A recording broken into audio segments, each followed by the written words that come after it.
Hello everyone and welcome to Woopercast. This is episode 3 for May the 11th, 2016. As always, I'm your host, Joe Yates, and today we're going to be looking at Fate's Gallade, and we're going to see how that affects the current most popular decks in the format. We're going to be looking at what kind of new cards they get to use, how the format's going to change, and how these decks will have to adapt to that. And yeah, before we go on, just a few quick things I want to mention. First of all, big thank you to everyone listening to the podcast so far. We're only a couple of episodes in, but reception's already been really good. You've been giving great feedback too. So yeah, I really appreciate all that, so thank you very much. Other thing is, back in episode 1, I mentioned the Mega Gardevoir would stay in rotation, because it was printed in Generations, but Gardevoir Spirit Link would not, because that was printed back in Primal Clash. I would like to address that as a mistake on my behalf. Well, I didn't know it was a mistake at the time, but we've got news on our new set coming out. It's called Steam Siege, and the poster Pokemon for that one are Volcanion and Mega Gardevoir. So we can assume that there's going to be a Gardevoir Spirit Link coming in that set, and all you Mega Gardevoir players won't have to worry, and your Spirit Link will still be available in the next format. Alright, so that'll take us on to the video. First thing I would like to mention is, I'm going to do this by going through all the decks individually, but I'm not going to be mentioning N. And the reason for this is, it's kind of a given that N could easily fit into any of these decks. I could see this fitting in the vast majority of decks in the format already. Off the top of my head, the only thing that won't be using N is Vespiquen Vileplume. That's just because it doesn't run any Shuffle Draw supporters, because it's too fast. So no, I'm not going to be mentioning N. It's a given that this will fit into virtually every single deck on this list anyway. Alright, but without further ado, we're going to get started with Night March. And the biggest addition that I think any deck gets is Mew for Night March, which is crazy what you can now do. So, Mew, basic Pokemon, free retreat, 50 HP, non-EX of course, psychic type, has an ability that can copy any of your own basic Pokemon's attacks. So now you can copy Joltik's Night March, and you can use it for 1 basic energy if you have a Dimension Valley in play. The biggest thing this gets around for me is that Night March has always relied so heavily on special energy, and you've seen things like Giratina and other just disruption decks like that come around that really make relying on special energy really difficult. So I think Giratina becomes so much less of a problem now that we have Mew, because it means that you don't need to attach a DCE in order to kill anything anymore. You can just slap a psychic energy on it, or whatever actually energy type you choose to play, and you can get going with that. So I think that's one really cool thing that it gets around. The other thing is, when fighting Fury Belt came in, Night March really relied on Megaphone a lot more, because hitting 220 HP ain't that easy when you've only got 12 Night Marchers and you need to attack with one of them. So when Fury Belt came in, it became harder to take one-shots on things, and you need to use Megaphone to discard it. And while that is very feasible, now it means dumping a lot more Night Marchers is also a lot more feasible, and you don't have to rely on Buddy Rescue to help you out there. And basically, if you have a Mew in the active spot, let's say you have 11 Night March in the discard pile, the 12th one on the bench, and the Mew in the active spot. Now you can hit for 220 twice without having to play the Buddy Rescue or something like that. So I think Mew just, whatever way you look at it, Mew gives a huge boost to Night March. A deck that arguably has fallen out of favor a little bit, at least over in Europe. I know in America you guys still love that thing.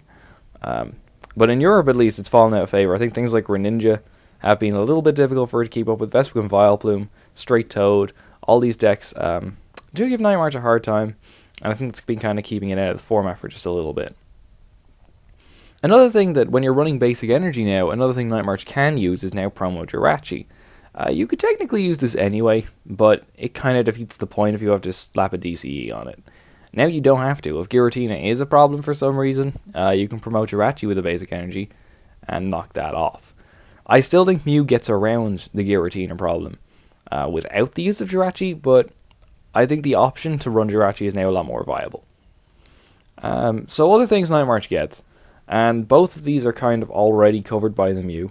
Actually, on the point of Mew, I want to point out, if we say we put 2 Mew and 2 basic energy in a Night March deck, that means we have to cut 4 slots in Night March. And you got to think about what 4 slots you're going to cut. So I think the first thing you cut is Buddy Rescue. That's gone. If you're running Xerosic and Enhanced Hammer, they're normally Night March's counters to Giratina. So I think you also would have to cut those. And that's 3 slots. As for the 4th slot, maybe you could get kind of cheeky and cut the Floatstone, because Mew does have free retreat. But I think there might still be instances where you need it. But I think that's definitely something to maybe try out and play around with a bit. I think it's easy enough to make room for the Mew, is my point, basically.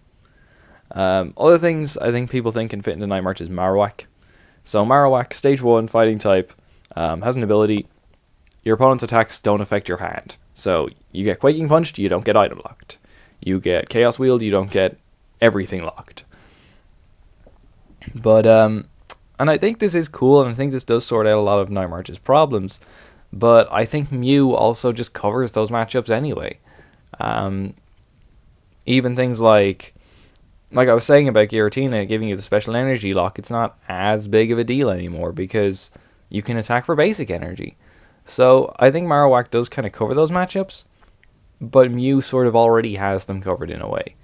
And also fitting in the Marowak on top of the Mew would just be a lot more difficult. And it's also super matchup dependent. Mew can be used everywhere. So I can't see people running Marowak in Night March. At least not maybe initially, but I think Mew overall just sorts out the job better. One last thing that I am going to mention, and this it's going to come up a couple more times as I go through this. Bent Spoon. I wrote this off when I first saw this card because I thought it was terrible. I'm actually just going to get it up in front of me so I can read the text and not get anything wrong. Here we go. Okay, so Bent Spoon says, prevent all effects of your opponent's attacks except damage done to this Pokemon the card is attached to. So promo Jirachi has been a big issue for things like Night March. Maybe not a big issue for Night March, but it's definitely something that can set it back a turn or two. Now, Bent Spoon says prevent all effects of attacks done to your Pokemon, and Jirachi's attack actually reads, discard an special energy attached to your opponent's Pokemon if you do prevent all effects of attacks, including damage done to Jirachi. So, if you have a Bent Spoon on, say, a Joltik, and a Jirachi comes up and uses Stardust, it can't discard your energy, so that stays there. And it also means the Jirachi does not become invincible the following turn. So, Bent Spoon gets around that. Now, as I was saying with Marowak, Mew kind of covers this anyway because you can attack for basic energy, so it's just an overall better option. But I figured I would explain this concept early on in the video because it is going to come up for 1 or 2 more decks in the future. But I think that's all that Night March really gains from this set. I say all, but I think Mew is just such a huge boost for it. It can now do stuff that it just gets even stronger than it was. It's ridiculous what Mew kind of brings to the table for it. It does become a lot weaker to Hex Maniac as a result. But even if you do get hexed and you can't use the Mew, it's got free retreat, so you can just retreat into a Joltik or a Pumpkaboo and attack with that instead. Yeah, Mew is crazy. And I will be surprised if any Night March builds aren't running it. Next one I wanted to talk about was Greninja, and this is one where Bent Spoon does come up a lot. So Bent Spoon, like I said, prevent all effects of attacks, and now anyone who has played a Greninja Mirror knows how horrible it is, because you both use Shadow Stitching over and over again.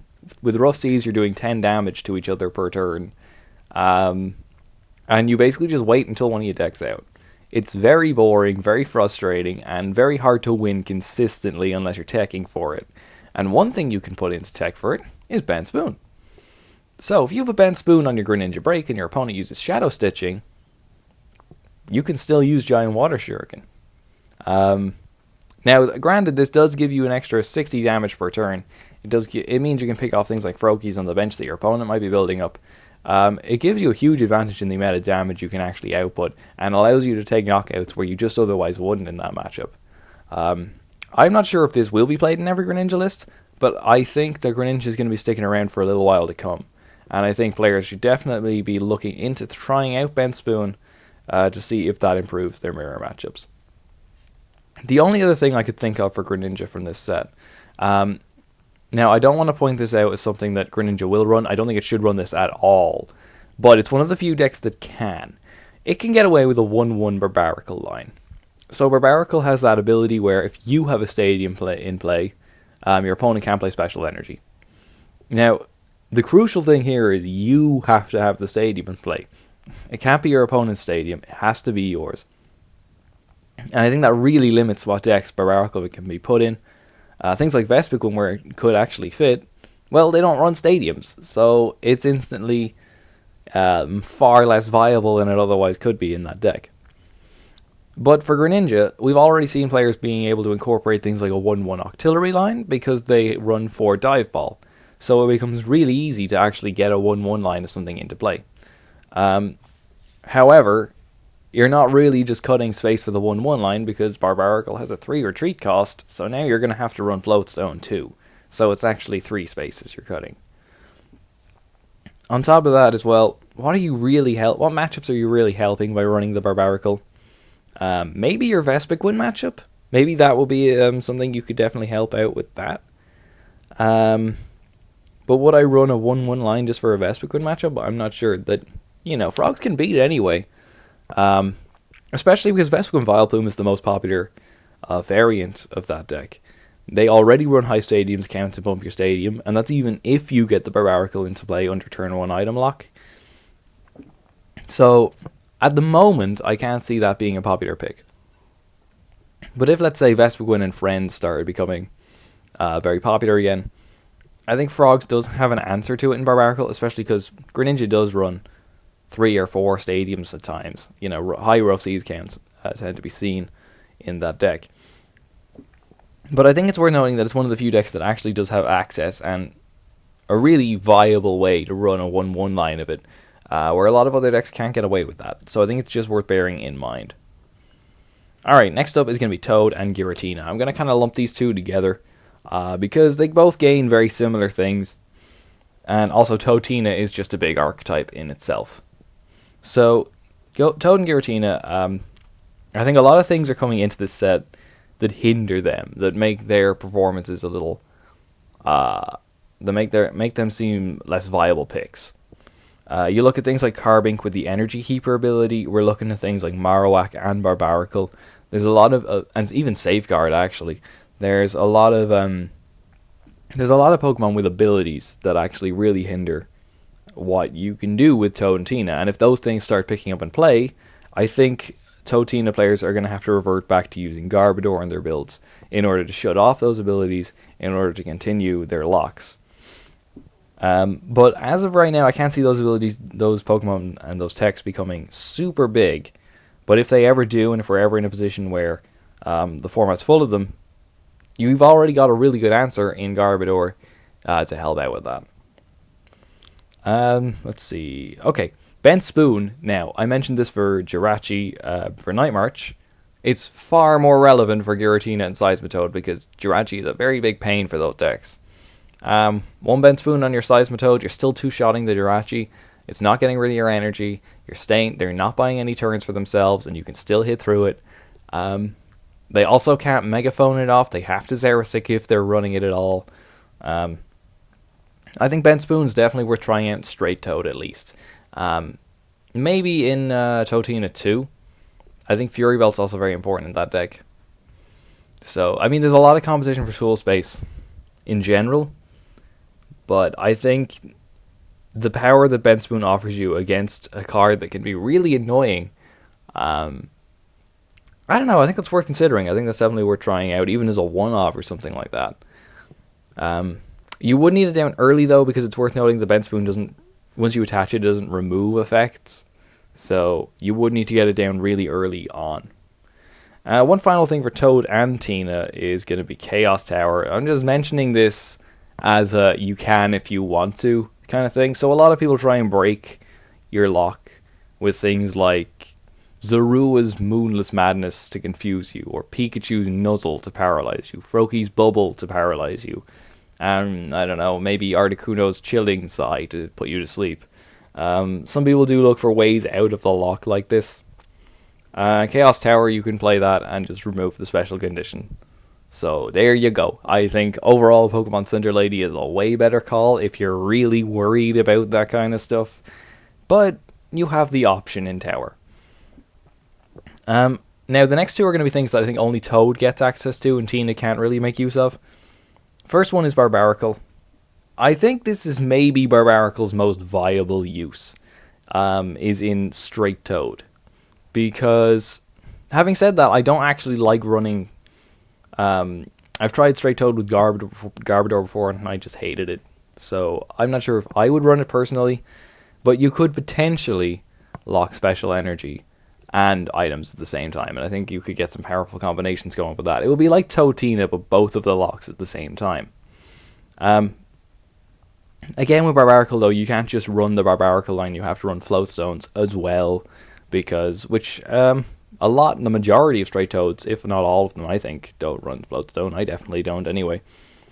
But I think it's viable to play it, because as well, especially for the mirror match, where most likely you're only running Rough Seas. So, if you get down your Rough Seas, you get the Barbaracle into play, you lock their energy. Now your opponent can't counter your Stadium, because guess what? They're also only running Rough Seas.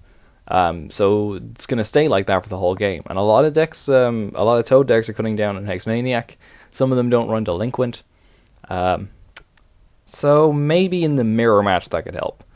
You could argue it helps your Night March matchup, but you should probably be winning your Night March matchup anyway with that deck. I can't see a huge amount of uses for it, but I think if you really want to use Barbaracle, this is what you should do. I think this is its best partner.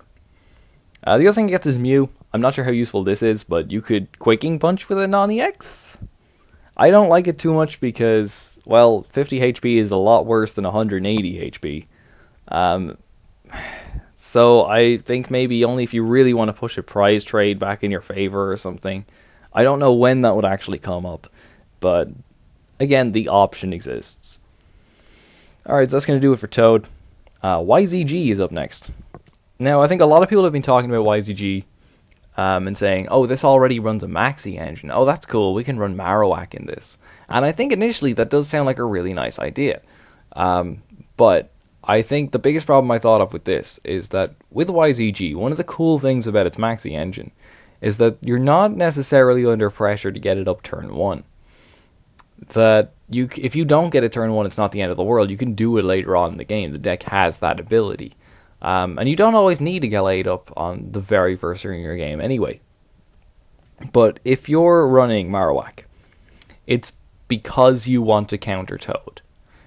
And if you're playing against Toad, you're not going to be able to play your items anywhere from turn 2 onwards. Which means if you're going to get the Marowak up, you absolutely have to do it turn 1. And even then, you've got a Marowak with 100 HP on your bench that's a 2-shot for Toad, right? So, and how do you get it back up after that point? I think it's a neat idea. I think it's definitely worth trying out. But I can't see it staying around, and I think just the issue with cards like Marowak is it's so matchup dependent, and there will be the majority of games you play at a tournament, the Marowak isn't going to even be useful. Admittedly, you can just discard it with VS Seekers, I mean Pallet Compressors. But I think I don't like the idea of running cards that I have to just discard if I'm not playing them in the correct match. If I'm not playing a matchup where they're useful, I think a lot of people would just rather a second Gallade, to be honest, and I think I would too. It's just better in almost every game you'll play. So I think it's a cool idea, but I think in practice it won't be worth it. One thing that I do think it could get as a Toad counter is actually Carbink with the Energy Keeper ability. So Carbink has this ability that says, what is it? Your basic Pokemon's basic energy can't be discarded by your opponent. Actually, I'm just going to double check Carbink because I'm not sure if it's your opponent's attacks, your opponent's trainers or anything like that. I think it's everything, but let me come back to you. Here we go. Basic energy can't be discarded by attacks, abilities, or trainer cards. That's very good.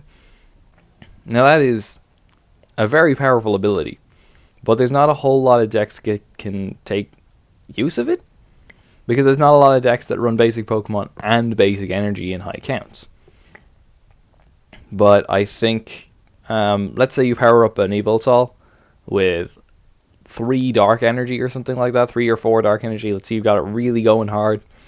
Even your baby Yveltals, you want to keep them there so you can recycle energy with Oblivion Wing. I think Carbink might be useful in that kind of a matchup. Because, if you've loaded up in a Yveltal, you want to keep the energy there. You don't want to see that just getting Team Player grunted and hammered off. So I think maybe giving that a shot. And it's just a basic Pokemon. It's only got a 1 retreat cost too. So it's an awful lot easier to run than Marowak is. So maybe that'll be a better answer to Toad if you're really worried about that as a YZG player. Alright, next up is Vespiquen. Now, Vespiquen Vileplume I didn't think got a whole lot. You could argue Ben Spoon for the whole Jirachi thing, like I've been mentioning earlier. I don't think that's as viable here, especially because you're probably already running a lot of Floatstone. That's probably what you'd have to cut for that, and you don't want to do that. I think Vespiquen Vileplume's fine staying as it is. One thing I do think, though, that you could look at is just other Vespiquen variants. Things like Vespiquen Zoroark, which is Vespiquen and Friends. Because two things it gets is, I've been mentioning Barbaracle and Marowak a lot and how decks can't really make use of them. But the whole point of Vespiquen and Friends is to run cards that only work in really specific situations, and if you don't need them, you discard them and do more damage with Vespiquen. So you can probably get away with things like a 1-1 line of Marowak or a 1-1 line of Barbaracle. And it's actually not going to hurt you too much, because if you don't need them, well, there you go, they're in the discard pile, and there's 20, 40 more damage with your Quens. I'm not sure what kind of deck that would look like. I think again, I bring up the issue with Barbaracle and Vespiquen, that you don't run stadiums in Vespiquen, so you'd need to fix that first. You'd need to be running probably 3 stadiums to get your worth out of Barbaracle. Marowak, though, I think is pretty viable in Vespiquen. I think that could be a really cool idea. And I would be giving that a shot if I'm playing Vespiquen and Friends going into the new format. I don't know what else I'd partner with it. I mean, we've seen things like Zebstrika, the Eevees, Raichu, Zoroark, like I said, all this kind of stuff. Miss Mages even has been thrown around too before. Milotic to recycle energy if you want. You could come up with a really weird deck that abuses Marowak like that. I think you would still need to run some Floatstones. I'm actually just going to double check what Marowak's retreat cost is, because that does actually affect its viability. It's 2. That's okay, but I'd still probably want to run a Floatstone for it. In the Zoroark version, you should be fine, obviously, because stand-in exists. But yeah, I think that's a cool little use for Marowak. Less so Barbaracle, that I would be looking at least. So next up is Wailord. Very simple. It's got Safeguard Carbink. It does exactly what Wailord is meant to do. Yeah, there you go. That's all I need to say about that one. It's a really nice partner for it. I think Wailord players would definitely be throwing this in. Not sure what kind of count you'd be using. I don't play Wailord much myself, if at all. But yeah, I can definitely see people using this. Just Safeguard's just a good ability, and it's been a while since we had a basic with Safeguard as well. Not since Sigilif back in Legendary Treasures. I think we had one. That was the last one printed. We had Regice, but that does need energy to attack, and that's kind of counterproductive if you're a Wailord player. So I think, yeah, Carbink Safeguard is just an instant add for that deck. Alright, next up is Mega Manectric. This one's pretty interesting, actually. I thought of something kind of cool for this. Glaceon, I think a lot of people think might be a good shout in Mega Manectric. I completely disagree. I think it's way too situational. I think Vespiquen is nowhere near good enough, or popular enough, I mean, to warrant playing it. I think if you could somehow get it attacking, your Vespiquen Vileplume matchup is going to change around completely. But that's difficult under turn 1 item lock, and that's the point of Vespiquen Vileplume. So, if you're really worried about Vespiquen Vileplume and you're confident you can get it up, then I guess throw in a Glaceon into your Mega Manectric builds. The other thing it gets, though, and we've seen good amount of fighting support coming in this set, so I think that might make Mega Manectric seem like a less viable pick. But one thing that it does get is Lugia. So Lugia is a really cool little basic Pokemon. There's not a whole lot of uses for Lugia, but I think this one's probably one of the better ones. Not Lugia Break, although I guess you could run that if you really wanted to. Just the regular one. It's got 120 HP. This ability Pressure, which reduces damage done to it by 20. And it's got a resistance to fighting. So, okay, let's say you put a Fury Belt on it, you go up to 160 HP. You take in the fighting resistance, it's 180 HP. You take in the pressure ability, it's 200 HP if you're going up against a fighting deck. Not to mention the attack does 60 damage plus 60 more if your opponent's active as an EX. And, I mean, you're not one-shotting anything necessarily, but fighting decks run Focus Sash anyway, so you're probably not going to one-shot them regardless. I think this is a really interesting little idea that if fighting does start to pick up steam and you still want to play Mega Manectric, I think Lugia is definitely a one-off you could throw in. Speaking overall for matchups, I think Raikou is strictly better as an option, as a non-EX attacker that you can power up, but I think Lugia might be better against the fighting matchup, obviously. I think one other cool thing about Lugia is you can break it if you want to. The break has 150 HP, which hilariously will put it out of range of Zygarde's All Cells Burn, provided it doesn't have a fighting. It would need 2 boosts, or like a Regirock and a Strong Energy, or a Strong Energy and a Fighting Stadium. But if you're doing 200 damage, you're probably not running high counts of those, or you hope not. So I think Lugia actually gives you a few options there. Worth noting as well, if you hit something with Mega Manectric, that's 110. And then you come in with Intensifying Burn, that is 230. And there you go, you've knocked out basically everything that's not named Wailord. And you're attacking with a non-EX. I think this is a cute little Pokemon, a cute little one-off in Mega Manectric. And it's something I'm going to be trying out myself. I think that's a really nice idea. Okay, what's up next? Batman. Manectric Bats. We have not seen Manectric Bats for a couple of months now. Thank you, Greninja, for keeping that thing out. And Fighting Fury Belt as well. So yeah, the last set, a few things came out that made Manectric Bats a lot harder to play. Which is a shame because it's a really fun deck and it had a lot of steam over here in Europe. It was very big at the ECC. It's always been big over in the UK. We like our Manectric Bats around here. And it's a really, really fun deck. I love it so much. But the thing about it is, Fighting Fury Belt made it more difficult to take knockouts. Greninja, oh my god, you don't want to get Shadow Stitchinged against a deck with 170 HP non-EXs that can heal. God, that's not nice. What else? Yeah, Wailord as well is completely unwinnable. Just a few things just kind of went against in the format, really, and made it difficult to consider. But it can actually probably make a comeback. It's got a few tools it can play with around here. I'm trying to find it on my list here. There it is. Okay, so first one is Mew. This is like, this was pointed out to me when I saw Omnipoke's video on this. I'm going to link this in the description, actually. If you want to see a demonstration of Mew being used in Mega Manectric, or not Mega Manectric, Manectric Bats, you can go ahead and click on that. I'll give you a quick brief explanation of it, though. Mew is basically a non-EX that with Dimension Valley, it can overrun for free, it can Assault Laser for just 1 energy, and you can be doing that from turn 1 onwards. That's really powerful. That's a lot of damage straight off the bat. And then on top of that, you've got Bats to add up to that. You're running higher counts of Dimension Valley, so you can attack with the Bats now as well if you want to. The deck can change like that, and I think as well, you're only giving up 1 prize with Mew. You're not giving up the 2 you'd be giving up with Manectric. And while you're attacking with Mew, you can be building up Manectric on the bench if you want something with more HP to attack with. I think it's a really cool option. I think it's definitely going to be something that I'm playing around with myself. The other thing I thought of was Carbink Energy Keeper. Your basic Pokemon, you have basic energy. I think this makes a lot of sense, but it's also not going to be used in the majority of your matchups.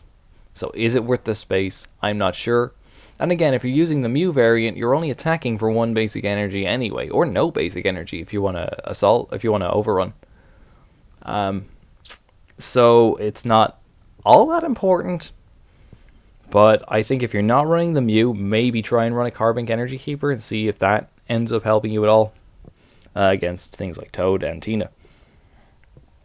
Alright, next one is going to be Lucario Bats. This is a very interesting one. It gets some weird stuff with all the fighting support that came in. Lucario Bats is a deck that we just haven't seen at all in quite some time. Nine March is just not a good matchup for it. It does struggle against Pumpkaboo, even with the Bats. It's just not, again, it's got the kind of same problem that Batman has against Greninja. it just wasn't seen as a good play for a decent amount of time. And plus, there's no Thunder in the format. Nobody's really playing Manectric, so picking a fighting type isn't necessarily that good of an offensive type. More things resist it than are weak to it at the moment. But things it can get, and things that can help it going into the new format. First up is Regirock EX.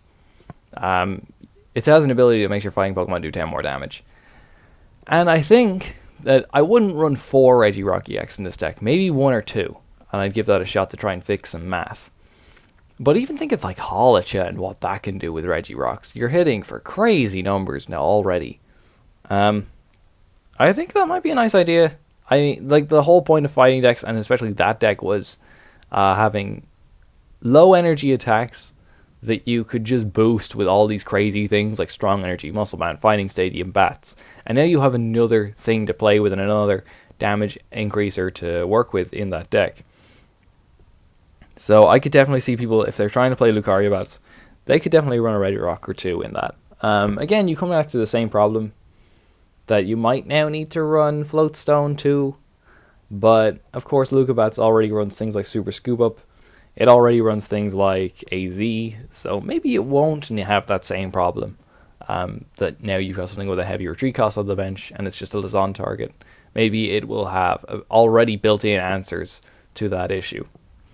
I think that's the biggest thing it gets. The other thing is Safeguard Carbink. Now, I'm on the fence as to how good this is going to be, but I think the possibility of having Safeguard and a Focus Sash is just so good. Like, that can be really change some games for you. Especially if your opponent's just all EXs, they're going to have to Hex twice to hit you, or Xerosic. But if they're Xerosicking, they're not Hexing, and you could really screw some people over with Safeguard Carbink with a Focus Sash on it. And I think the cool thing about that is that you can actually attack with this and do some semi-decent damage. I'll get it up here. I think it's just a fighting and a colorless and you do 40. And I know that sounds absolutely awful, and it is. But here's the thing. Strong Energy, you go up to 60. Fighting Stadium, you go up to 80. Between that, Bats, Regirock, you're probably going to 2-shot an EX. And you've got Safeguard to sort of hold off there. Even if you did just use it to stall for a few turns, you've still got the Bats to rack up damage while you're waiting, or while you're slapping a bunch of energy on a Lucario so you can hit with its third attack. Again, I'm not sure how useful this will prove to be, but in theory, the idea of Safeguard and a Focus Sash is just crazy what that could be like sometimes. One last thing it gets, and this is completely stupid, is Zygarde 10%. So Zygarde it's the 90 HP one, the dog one. As the attack Lookout, switch your opponent's bench Pokemon with one of their actives. So hey, you can play this against Vespiquen Vileplume and bring up their Vileplumes. That sounds like a terrible idea, it probably is, but someone's going to try it. So I figured I'd mention it here anyway. Alright, the final note I want to say about this, and I'm glad I haven't run on too long, the time looks okay. Final thing I want to say is Metal. Metal gets access to a few new things. It gets the new Bronzong, first of all, which, I mean, you could run as a one-off if you're already running a really, 3-3 Bronzong line. Maybe you could up that to, 3-3 and then one of these Bronzongs, so it's actually a 3-4 line, but whatever. It says prevent all effects of your opponent's attacks, including damage, done to your bench Pokemon. And why this, I think, is cool is for the Greninja matchup, they no longer shut off your Metal Links, so they can use Shadow Stitching, and you can still use Metal Links. And that could actually help a lot. Also, if you can somehow get this up against Trevenant, you'll be fine, because obviously it won't be able to do any damage to any of your bench Pokemon. I don't know how you'd get it up against Trevenant, but hey, in theory, you can. The other thing it gets is Bronzong Break. I think if I was running a Metal deck with a high count of Bronzong, high count of Metal Energy, I would definitely throw in a Bronzong Break. I'm going to read the attack again, but I'm going to take a glass of water first, because it's a mouthful. Okay, here we go. Metal Rain. Discard as many Metal Energy attached to this Pokemon as you like. For each energy card discarded in this way, choose one of your opponent's Pokemon and do 30 damage to it. Don't apply weakness and resistance. You may choose the same Pokemon more than once. I think this could really help out with Night March matchups. I think if you plan it right, maybe a few turns in advance, you could take some massive KOs, just to really turn a game around in just regular matchups as well. I think this is a really cool one-off, and something I would definitely be giving a shot if I was running a Bronzong heavy deck. Alright, so that is actually going to be it. I've covered all the decks I wanted to cover in 35 minutes and 44 seconds, according to Audacity. Next week, UK Nationals is coming up on Saturday and Sunday, and I am super hyped for it.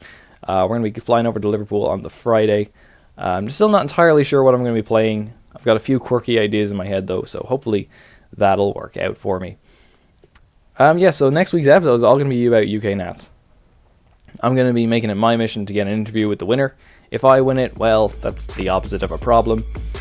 I'm also just going to be doing my own review of the tournament, my own experiences there. Probably going over the other Irish players and seeing how well they did too. Because there's not a lot of us, but we're very good at what we do. So yeah, that's going to be it actually. Thank you for watching. We'll be back every Wednesday at 4 PM British Standard Time. Actually, I'm going to change that to 5 PM British Standard Time. That makes more sense to me. But yeah, this has been Woopercast. I've been your host, Joe Yates. Please like, comment, subscribe, all that good stuff, and I will see you next time.